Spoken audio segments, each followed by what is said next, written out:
કેરીની સિઝનમાં ઘણા બધા અથાણાં બનતા હોય છે. બટાકીયું કે વઘારિયું કહેવામાં આવે છે, જેને તમે 12 મહિના સુધી સ્ટોર કરી શકો છો. સફરમાં ગયા હોય, જાત્રાએ ગયા હોય અથવા બહાર ફરવા ગયા હોય તોય આ અથાણું ઘણા લોકો લઈ જતા હોય છે, કારણ કે 12 મહિના સુધી કેરીનો સ્વાદ તમને ખાવા મળે છે. શરૂ કરીએ બટાકીયું.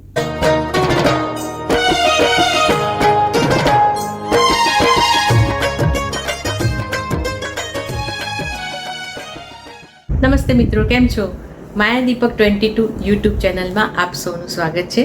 સરસ મજાની રેસીપી સાથે આપ અને હું બંને જોડાઈ રહ્યા છે. ઘણા મિત્રો સરસ કોમેન્ટ કરતા હોય છે, મને ખૂબ આનંદ છે. મિત્રો, હજુ સુધી મારી ચેનલ સબસ્ક્રાઇબ ન કરી હોય તો માયા દીપક 22 સબસ્ક્રાઇબ કરો, લાઇક કરો, શેર કરો અને કોમેન્ટ કરો ને બાજુમાં રહેલા બેલ આઇકોન પર ક્લિક કરશો તો ઓલ બટન આવશે ને એ દબાવવાથી મારા સંગીતના અને રસોઈના વિડીયો તમને સૌથી પહેલાં મળશે.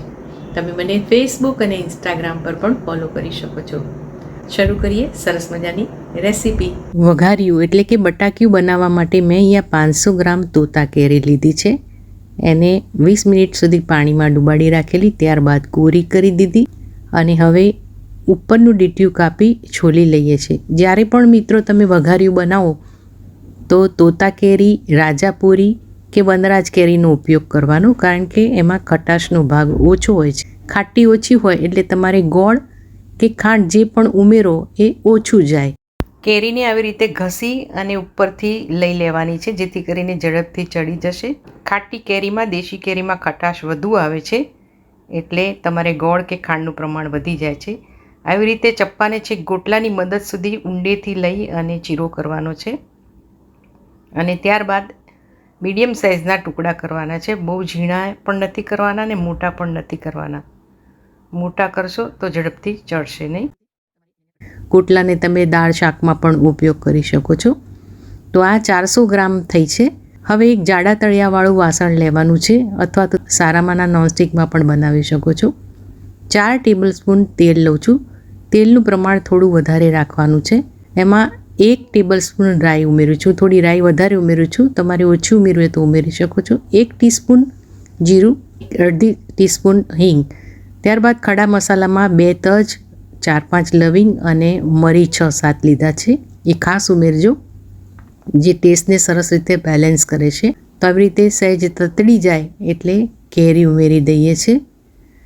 400 ગ્રામ માપીને લેવાની છે ને એની સામે 400 ગ્રામ ગોળ લેવાનો છે. હવે સૂકા મરચાં અત્યારે ઉમેરવાના છે. વઘારમાં ઉમેરશો તો એકદમ બળી જશે ને કાળા કાળા લાગશે, એટલે તમારે આ સ્ટેજ પર ઉમેરવાના. મિક્સ કરી લઈએ છીએ. તમે ઉપવાસ કરતા હો ને આ વઘારિયું ખાવું હોય તો ઉપવાસમાં જે વસ્તુ ન વપરાતી હોય એ તમારે ઉમેરવાની નથી. પિંચ જેટલી જ હળદર ઉમેરીએ છીએ. 1 ચમચી મીઠું ઉમેરીએ છીએ. મીઠું માપનું ઉમેરવાનું છે, કારણ કે અહીંયા બ્લેક સોલ્ટ એટલે સંચળ પાવડર મેં 1/2 ચમચી ઉમેર્યો છે અને આગળ મેથી મસાલો પણ ઉમેરવાના છે, એટલે ધ્યાનથી મીઠું ઉમેરવાનું. તમને સંચળનો ટેસ્ટ ન ભાવતો હોય તો સ્કીપ કરવાનું, તો મીઠું થોડું વધારે લેવાનું. પણ બહુ જ સરસ લાગે છે, તમે ટ્રાય કરી જોજો. મિક્સ કરી લઈએ છીએ. ઢાંકણું ઢાંકી એને લગભગ 7 થી 8 મિનિટ પહેલાં ચડવા દઈએ છીએ. ધીરા તાપે ચડવા દેવાનું છે. વચ્ચે વચ્ચે એને હલાવતા રહેવાનું છે, ચેક કરતા રહેવાનું છે. ના થયું હોય તો ફરીથી એને ઢાંકણું ઢાંકી 3-4 મિનિટ ચડવા દેવાનું છે. હવે ચેક કરી લઈએ છીએ. લગભગ 8 મિનિટ પછી મેં ઢાંકણું ખોલેલું અને ચપ્પાની મદદ કે ચમચીની મદદથી તમે ભાગશો તો સરસ રીતે ભગાઈ જશે. આ હવે થઈ ગયા છે. 400 ગ્રામ કેરીમાં 400 ગ્રામ ગોળ લેવાનો. અહીંયા મેં સફેદ ગોળ લીધો છે, તમે દેશી પણ વાપરી શકો છો. દેશીનો કલર થોડો કાળો હોય છે, એટલે આ બટાકિયું કાળું લાગે છે, એટલે મેં સફેદ ગોળનો પ્રયોગ કર્યો છે. ખાંડમાં પણ ઘણા લોકો બનાવતા હોય છે. કેરીના ગોટલા અને છાલ ઉતરી જાય એટલે એનું વજન ઘટી જાય છે. ગોળ ઝીણો સમારવાનો છે, જેથી કરીને ઝડપથી ઓગળી જાય. બહુ મોટા ગઠ્ઠા હશે તો ઓગળતા વાર લાગશે. ગેસને સાવ ધીરા તાપે ચાલુ રાખવાનો છે. ગોળ ઓગળે ત્યાં સુધી રાહ જોવાની છે. એકદમ રસો થઈ જાય એટલે ચેક કરતા રહેવાનું છે વચ્ચે વચ્ચે. આપણે આમાં 1.5 તારની ચાસણી બનાવવાની છે. 1 તારની થવા આવે એટલે તમારે ધ્યાન રાખવાનું, ચેક કરતા રહેવાનું. તમે જોઈ શકો છો કે એનો રસો પણ બહુ સરસ થયો છે. ધીરે ધીરે ગરમ થશે એમ રસો ઓછો થવા માંડશે. હવે ચેક કરતા રહેવાનું છે. હાથમાં લઈ સહેજ ઠંડુ થાય પછી દબાવીને ચેક કરવાનું. હજુ ચાસણી બંધાતી નથી, તૂટી જાય છે. ફરીથી હું એને 1-2 મિનિટ ચડવી લઉં છું. ફરીથી ચેક કરું છું. જોઈ શકો છો કે આ તાર થવા માંડ્યો છે.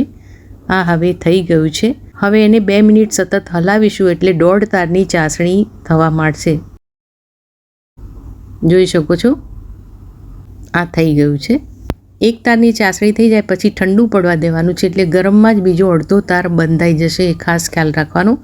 ગેસ બંધ કરી અને ટોટલી ઠંડુ થાય પછી કાશ્મીરી મરચું ઉમેર્યું છે. તમે તીખું ખાતા હોય તો તીખું પણ ઉમેરી શકો છો. 1.5 ચમચી ઉપર ઉમેર્યું છે. 1 ટેબલ સ્પૂન મેથી મસાલો. મેથી મસાલામાં પણ મીઠું હોય છે એટલે મેં અગાઉ ઓછું ઉમેરેલું. 1 ટેબલ સ્પૂન ધાણા જીરું પાવડર.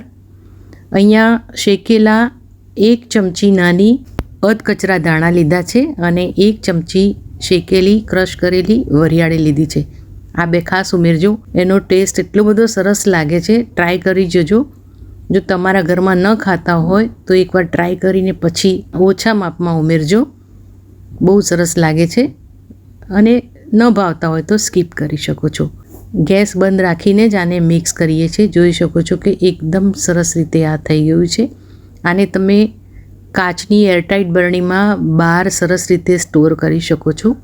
પણ ગોળવાળા અથાણા સમયાંતરે કાળા થતા હોય છે, એટલે હું એ સૂચન કરું છું કે ઠંડુ થાય પછી એરટાઇટ કાચની બરણીમાં તમારે ફ્રીજમાં સ્ટોર કરશો તો એવું ને એવું લાલ ચટક 12 મહિના સુધી રહેશે.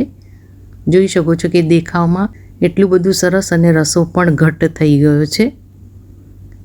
બધા જ મસાલા ઉપર દેખાય છે અને ટેસ્ટમાં પણ ખૂબ સરસ લાગે છે. તમે ટ્રાય કરી જોજો. સંચળ પાવડર પણ નાખજો અને ધાણા અને વરિયાળી ખાસ નાખજો. તો મિત્રો, આ રેસીપી ગમી હોય તો મારી channel like, share, subscribe, follow કરજો. Thank you for watching. Comment કરશો તો ખૂબ ગમશે. Enjoy. Take care. Bye by.